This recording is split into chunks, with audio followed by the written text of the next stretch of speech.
बिस्मिल्लाहिर्रहमानिर्रहीम। अस्सलाम वालेकुम friends, welcome to my channel cooking with Fatima.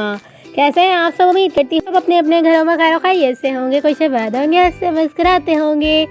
तो आज मैं आपके साथ शेयर करने जा रही हूँ बहुत ही ज़्यादा मज़ेदार सी, डिलीशियस सी, फ्लेवरफुल हैदराबादी बीफ पुलाव बनाने की रेसिपी। तो आप इस रेसिपी को एक बार मेरी रेसिपी से ज़रूर से ट्राई करिएगा और मुझे अपना फीडबैक ज़रूर से दीजिएगा आपको ये रेसिपी कैसी लगी।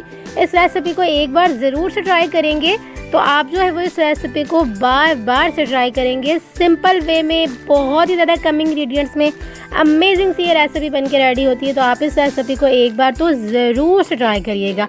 और अगर आपने मेरा चैनल सब्सक्राइब नहीं किया और अगर आप मेरे चैनल पर न्यू हो तो प्लीज़ जल्दी से जाके जो है वो सब्सक्राइब कर लीजिएगा मेरे चैनल को और बेल आइकन के बटन को ज़रूर से प्रेस करिएगा ताकि मेरी हर न्यू आने वाली वीडियो आप तक आसानी के साथ पहुँचती रहे। तो चलें जी, रेसिपी स्टार्ट करते हैं।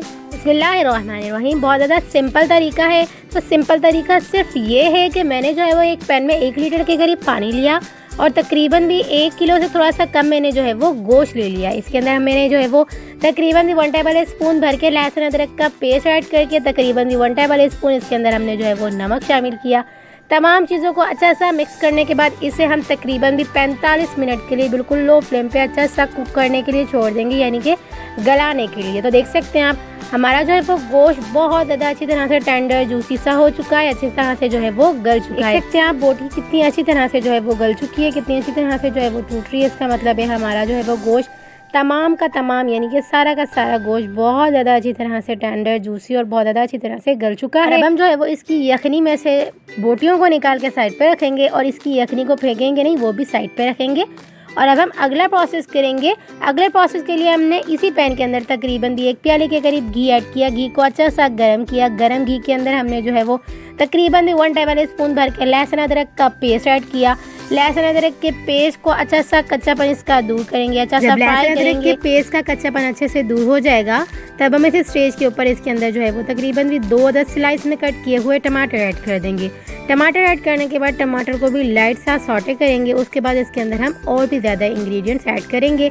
ज़्यादा इसके अंदर इंग्रेडिएंट्स नहीं ऐड किए जाते, बहुत ज़्यादा कम इंग्रेडिएंट्स में मज़ेदार सा सुपर हिट सा जो है वो ये बहुत ज़्यादा अमेजिंग सा हैदराबादी पुलाव बन के रेडी होता है। तो ये देख सकते हैं आप हमने जो है वो तकरीबन भी 12 से 13 जो है वो इसके अंदर हमने जो है वो आलू बुखारे ऐड किए हैं। टमाटर ऐड करने के बाद इसके अंदर हमने जो है वो आलू बुखारे ऐड किए हैं। आलू बुखारे ऐड करने के बाद इसके अंदर हमने तकरीबन भी 2 टेबल स्पून भर के हरी मिर्चों का पेस्ट ऐड किया है। क्योंकि हम जो है वो लाल मिर्चों का पाउडर ऐड नहीं करें तो इसलिए हमने यहाँ पे जो है वो हरी मिर्चों का पेस्ट ऐड किया है। हरी मिर्चों का पेस्ट ऐड करेंगे, इनका भी अच्छा सा जो है वो कच्चापन दूर करेंगे, एक अच्छी सी खुशबू आने लगेगी। तब हम इस स्टेज के ऊपर जो हमने पुलाव मसाला पाउडर बना के रेडी किया था उसकी रेसिपी मैं अपने चैनल पर पहले भी दे चुकी हूँ। अगर आप ये रेसिपी नहीं देखी है तो मैं इसका लिंक ऊपर आई बटन में दे दूँगी, आसानी के साथ वहाँ से जाके देख सकते हैं।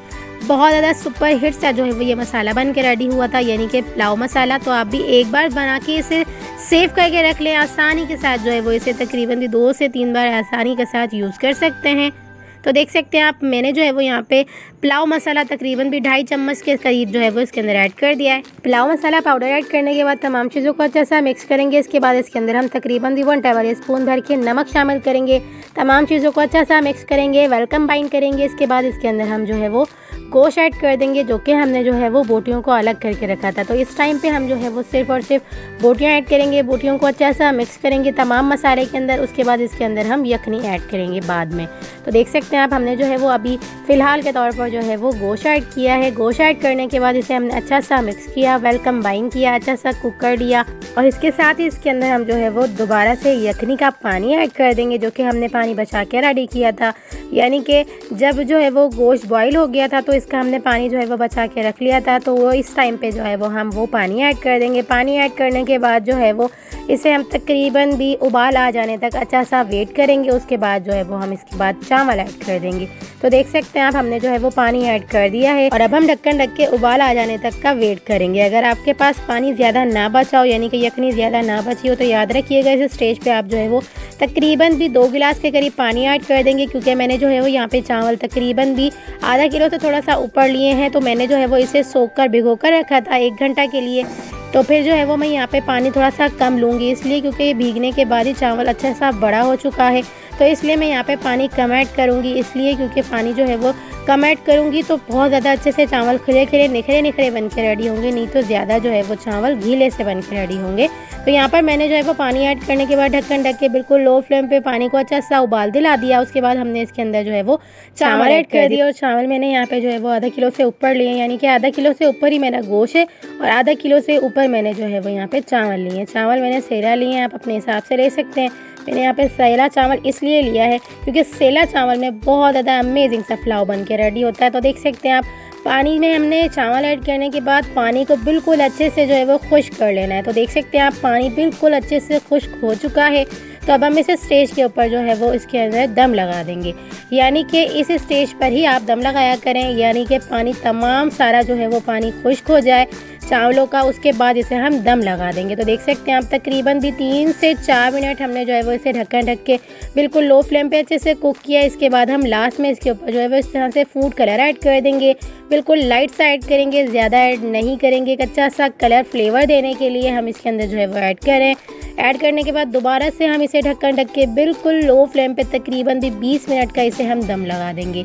तो देख सकते हैं आप, बिल्कुल लो फ्लेम पे जो है वो इसे दम लगाने से 20 मिनट के प्रोसेस में अमेजिंग से हमारे जो है वो चावल बन के रेडी हो चुके हैं, यानी कि हमारा हैदराबादी बीफ यखनी पुलाव जो है वो बन के रेडी हो चुका है। तो आप इस रेसिपी को एक बार मेरी रेसिपी से ज़रूर से ट्राई करिएगा। देख सकते हैं आप, एक एक चावल कितना निखरा निखरा खिला खिला जूसी सा और बहुत ही ज़्यादा फ्लेवरफुल सा खुशबूदार सा बन के रेडी हुआ है। तो आप इस रेसिपी को एक बार मेरी रेसिपी से ज़रूर से ट्राई करिएगा। ये बहुत ही ज़्यादा अमेजिंग सा, सेम जिस तरह हम देगी पुलाव जो है वो खाते हैं, सेम उसी टेस्ट का जो है वो हमारा ये पुलाव बन के रेडी हुआ था। तो आप इस रेसिपी को एक बार तो मेरी रेसिपी से ज़रूर से ट्राई करिएगा। देख सकते हैं आप, एक एक चावल कितना निखरा निखरा, कितना बड़ा बड़ा सा जो है वो पक के रेडी हुआ है।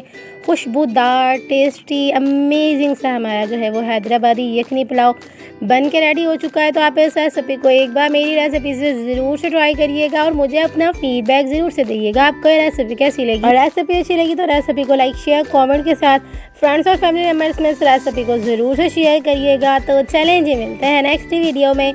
जब तक अपना ख्याल रखिएगा, मुझे दुआओं में याद रखिएगा।